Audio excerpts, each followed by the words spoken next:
How's it going, ladies and gentlemen? Thank you for stopping by and checking out this review. I really hope you guys enjoy it. I also really want to know your opinion on the game. If you've already played it and you like or dislike it, let me know in the comment section down below. I really would like to hear what the community has to say about this game, and what would you like to see fixed, because there's a lot of things that need to get fixed. What is your number one thing that you want to see in this game? And for those who haven't played the game and are watching this video because you're thinking, should I pick up the game or should I not? Is it worth my time or should I just skip it? Hopefully this review helps out with that idea. I don't know if it'll help you, but if it does, that'll be great. So anyways, let's get into our review. First thing I want to talk about is kind of like the story mode. The missions and what you get for the missions. After each mission, you not only do you unlock an audio log, which gives you some actual voiced story, you also unlock certain characters or even skins for certain characters. Well, only skin for one character, to be honest. But yeah, it gives you a reason to do the missions. Now, the missions themselves are super hard. Without a doubt, I've died in every single one of them, and probably multiple times. I'm pretty sure there's people out there who probably breeze through them, but they are difficult, and I still know people who are having a hard time with the stories. And I know people who finished the stories and said, I'm never doing them again, which is unfortunate because one of the biggest things I wanted to see in an Evil Dead game of modern time is a single player story. Even if it is something just like side missions where you get to play as a character and kill some deadites. Unfortunately, like, I wanted replayability for these stories, and there is, but only if you're willing to suffer multiple deaths. Even if you get good, you'll probably still have something stupid that'll take you down. Now, when it comes down to the story, there's not really much. It's about Professor Nobi, Raymond Nobi. He is in the castle of Canada Castle, and he essentially is finding the book of the dead, the Necronomicon, and he takes it to his cabin, and you know what happens there. But one really cool moment is that he summons someone to save him, and it wasn't Ash. He actually got Henry the Red, which is pretty interesting. So I think the story of this game is like, I'm hoping they add more, but maybe he continues reading passages from the book and summoning heroes, and that's how we get all the different heroes into this game. Like, especially all the different Ash Williams, you know, Evil Dead 1, Evil Dead 2, Army of Darkness, and Ash versus Evil Dead. You know, like, I would love to hear an audio log where the four Ashes are talking to each other, you know, like, hey there, handsome, look at you. Yeah, I don't know, just Bruce Campbell's voice would be amazing to hear him talking to himself, essentially. But yeah, that's enough about the story and the side mission stuff. Unfortunately, I really wish there was more, but we got something at least. And the sad part is you can't even play this stuff offline. Like I said, it's just there's more there to be desired. But if you have online, you can definitely play it, and there is enjoyment out of it. There is a difficulty spike there, but you gotta just go at it again. You're gonna keep dying, but just keep going. Now, when it comes down to gameplay, the gameplay side of things are really good. I personally love the controls. It feels smooth and tight. Now, I haven't played on PC, but on Xbox with controller, it feels a lot better. I know people have on PC have an issue aiming. It's, you know, third-person shooter. It's super dark. This game is super dark. You might want to put the contrast and the gamma up in the options in the game, because it is so hard to see in this game, and I recommend it because there's times where enemies will pop out of nowhere and you didn't even know they were there, you know. Now, one of the biggest problems with the gameplay is, like, there's a lot of bugs. A lot of them, there's times where you walk over ammo that you're using, but you're full on it, and your character will freeze in place. There's times where you vault a window and then get stuck in between the window. There's times where, well, you're unable to attack. You can't attack anything. You can't pick up ammo. You can't res teammates. You can't use your abilities.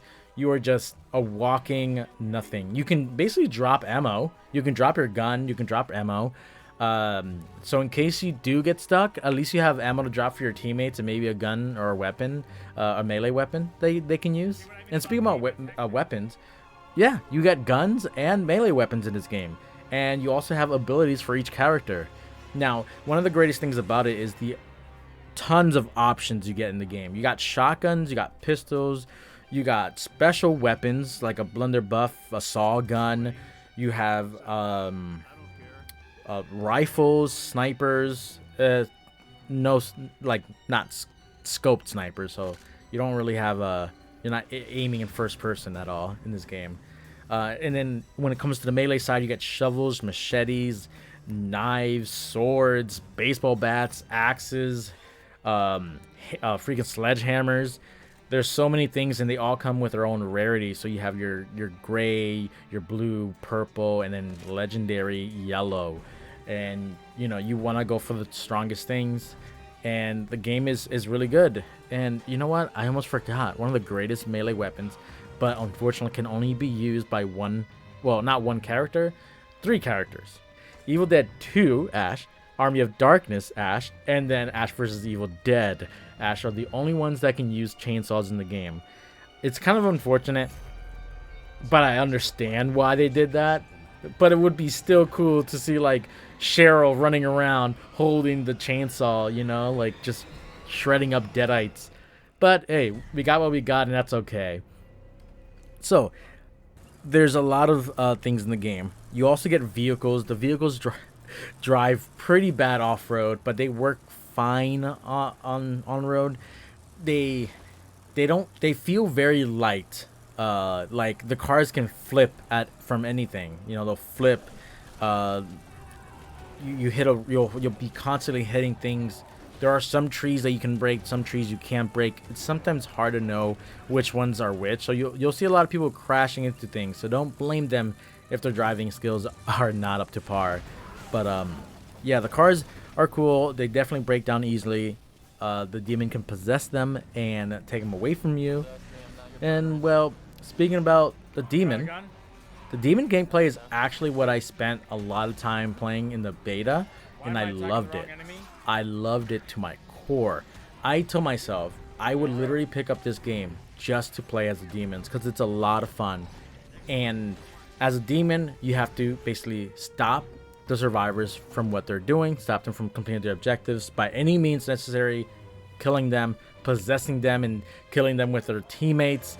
It's insane. You can summon deadites. You can possess those deadites and use them to attack the survivors. You have to go around the map collecting energy, but when there's a time event, like when they're trying to take over the pages or the dagger, you will gain that energy back while inside their bubble, so that you can continuously summon things and attack them to try to stop the survivors. One of the things that I really enjoy as the playing as a demon is controlling the bosses. You have Henrietta, you have Eligos, and Evil Ash. And by far, everyone just has been loving Evil Ash. And I even like going against Evil Ash because there's something about the skeletons that just, it's so good. Especially the flutist, man. He just hides somewhere and he's just playing his beautiful flute. But deep down inside, you have to kill him. You have to take him out, because if you don't, he's gonna cause so much trouble for you and your friends.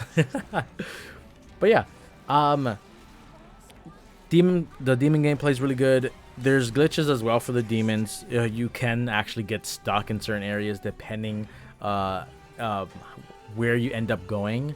The demon side of the gameplay is a lot smoother, I will say, and it's a lot of fun. Now, overall with the game, it is a very good game, and I've been really enjoying it. Me and my friends have been playing it basically almost every single day it came out. We've taken a break yesterday, and we're probably going to jump in tonight again. I'm telling you, it's been a lot of fun, especially if you can get some friends to play with. It's definitely where it's at.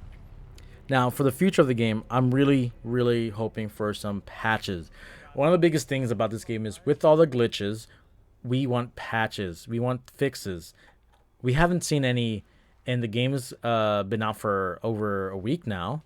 It's been over a week. I was actually expecting to see an update for the game a week after launch. I'm hoping maybe within another week we actually get at least know when we get patches, because there's no update on that. We do know that they're looking into a lot of fixes, and I would just love to see them just putting up patches overall, because we haven't gotten anything for all these fixes and glitches that we've been having.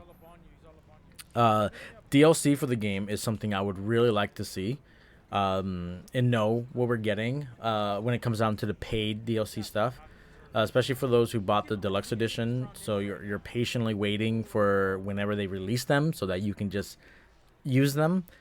And I don't know what other paid DLC they will do. I'm assuming it's all just going to be cosmetic, and I'm hoping that's all it really is. Because the moment they lock characters or even maps behind it, it might get a little ugly. But I don't think that's what they're gonna do. It really seems like, as they said with the Castle Kandar, it's gonna be a free update for the game, so that you can actually just queue up and then potentially spawn there.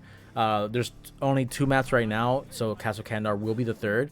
So I cannot wait to try out that map, because everyone loves Army of Darkness, and Castle Kandar is probably gonna be one of the most popular maps there, because it's come on, it's Army of Darkness, man. Now when it comes down to characters, if they're gonna be doing characters, well, adding characters, I don't think, like I said, they're gonna be paid. I believe they will be just updates to the game, and maybe you'll have to unlock them through progression of the side missions. I'm hoping that's really what it is. There's a lot of characters I would love to see be added to the game, so I will make a video talking about some of my characters and things in the games that I would love to see separately to this. So stay tuned to that. Also, with talking about that, I will be uploading kind of like a walkthroughs of the missions, because I know the missions are very difficult, and I know people are gonna definitely want to watch some videos to get some help. So I will be putting up my own little tutorials, so stay tuned for that. They will be coming up once every day till they're all out. And yeah, the only other thing I would love to see this game do is give us some more story, which I doubt they won't give us more recordings. I really hope they do. I would love to see an offline mode be implemented for those people who want to play offline. They can. And yeah, on top of that, I just want to love to see some checkpoints. Give us some checkpoints in those missions. Those are literally all we need. Like, even just one checkpoint in the middle, like where you can resupply at. Just give us a checkpoint there, boom, and when we die, we can just spawn there instead of having to do it all over again. It's very unfortunate that they haven't already implemented that, but I'm hoping that with time, they will actually add them. So there we go. I hope you guys enjoyed the review. Did it make you want to pick up the game? Did you maybe say nay? Or maybe you're just going to wait until further updates. And trust me, I will be playing the game a lot. Even if I start playing other games, I will still be coming back to this weekly, probably multiple days a week, because it's kind of like something I really am enjoying, and I just want to suck the fun out of it until I get bored of it. I don't know when I will get bored of it. There's a lot of characters, and I still really haven't been diving too much into the demon side of the gameplay. I've of course played it, but I'm kind of savoring the demon side of the gameplay, you know? I'm just waiting for it to really dive into it later. But yeah, thank you guys for watching. I really hope you guys have a good one. And as always, keep on keeping on.